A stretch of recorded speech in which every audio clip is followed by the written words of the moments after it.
فانا الحمى الطابوشتي الحمات كي تيجيو راه تيجيو معلكين، القضيه معلكه. ها وشويه ديال الحمص هنا باش يجي سميتو، وكاين بقى ليا شويه المرقه شويه اللي بقات ليا. المهم ها هو بصحه وراحتكم. هادي هي الطنجيه. نعم سيدي بالطياب ديال الكوكوت. السلام عليكم. اليوم غادي نديرو واحد الفلوق خفيف ظريف، غادي نشرح لكم كيفاش تقدروا تقادو الطنجيه بالكوكوت. غادي نديرو الطنجيه بالطياب ديال الكوكوت، يعني اللحم. اهم حاجه هي اللحم. انا تنشري عزيز عليا نشري هذا الملج ديال البكري. هذا تشري 3 ديال الطروفه. هاد الطنجيه هادي ان شاء الله غادي تكون طنجيه بسميتو باللحم، ودرت فيها شويه ديال سميتو ديال الحمص. تعجبني تكون فيها الحمص، راه كاين اللي تيزيد فيها الحمص مزيان. اشنو هما المقادير اللي بيخصونا؟ فغادي نوريكم دقه. الا غادي ندير هاد اللحم هادي هي غادي بحال قلتي غادي نرقدها نمارينيها ندير فيها ديالها، وغادي نخليها تسرح حتى الغدا في الصباح عاد نوض نطيبها مزيان. اول حاجه بتخصنا هو الكمون بحال هكا. هاد الكمون هذا تنهضر لك على الكمون اللي حبات بحال هكا. غتشدو غادي دير نعم سيدي تحك مزيان، دير واحد البركه نيت. تبغيها بزاف ديال الكمون مزيان. غندير كويمينات كتر ليا من الكمون، راه مهم الكمون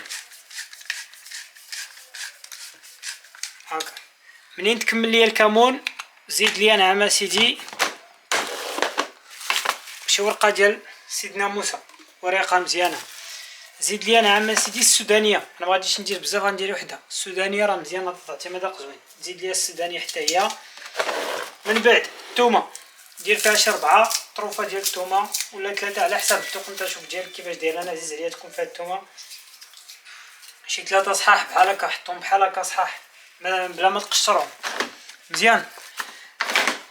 من بعد من دير الثومه غادي تشد ليا زيت العود، الزيت ديال العود. غادي دير واحد البركه شويه. انا عزيز عليا نديرها كثيره شويه. زيت العود بسم الله، بركه ديال زيت العود بحال هكا.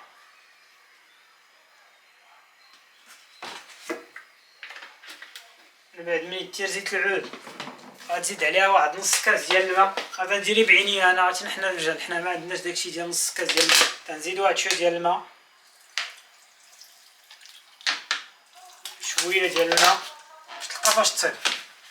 ومن بعد نعم سيدي غادي نزيد واحد شويه الزيت الوسرى، الزيت اللي ماشي عود، الزيت ديال عادي، الزيت ديال سميتو ديال الذره. حتى هي غادي نزيد واحد شويه هكا. ملي غادي نساليو مع هادو. كاين بعض الناس تيديروا السمن. كاين بعض الناس اللي تيديروا السمن. انا شخصيا ما كنديرش السمن، ما عنديش غير السمن. غادي نديرو الحامض المصير نقطعوه. هذا الحامض المصير تقطعوه على 4 ديال الطراف، تحيد منه ديك العلفات اللي كاينين لداخل وتلوحو. غنديرو الحامض المصير وغادي نديرو ان شاء الله حتى منساوهاش. فين هو ها هو السمن ما باش نستعملو. غادي نديرو الزعفران زغبه. هاد الزعفران زغبه راه كاين بزاف الناس كل واحد كاين اللي تيديرو في الماء، تشدو تحطو في الماء حتى يطلق عاد ديرو، ولكن نفس القضيه غادي تطيب. شد واحد شويه ديال الزعفران زغبه بحال هكا. زيد واحد شويه ديال الزعفران زغبه. انا السمن ما تيعجبنيش، كاين اللي تيدير السمن، انا تندير السمن حيت ما تيعجبنيش صافي. وبغيت نزيد عليها المصيره نقسموها على 4 وبغينا نحطوها. وفي العافيه راه غادي تحطها في عافيه مهيله بشويه عليك، تكون خفيفه ظريفه. ديك العافيه تقريبا شي 3 ديال السوايع 4 ديال السوايع. كل ما درتي عافيه مهيله خليها بشويه طيب، بشويه ديال عافيه مهيله خليها. راه 3 ديال السوايع كافيه باش تطيب. تشوف كتجي ان شاء الله. فبقاو معايا حتى نوريكم الشكل النهائي ديالها. السلام عليكم. A few moments later. هاي شتا كيتعلكات اللهم بارك داكشي مايليك. ها الحمص راه طايب مزيان، الحمى طايبين مزيان. دابا بقى لنا غير نحطوها هنا ونوريكم النهائي، الطبق النهائي كي داير. يلا بقى معايا. فانا الحمى الطابوشتي الحمات كي تيجيو راه تيجيو معلكين، القضيه معلكه. ها وشويه ديال الحمص هنا باش يجي سميتو، وكاين بقى ليا شويه المرقه شويه اللي بقات ليا. المهم ها هو بصحه وراحتكم. هادي هي الطنجيه. نعم سيدي بالطياب ديال الكوكوت.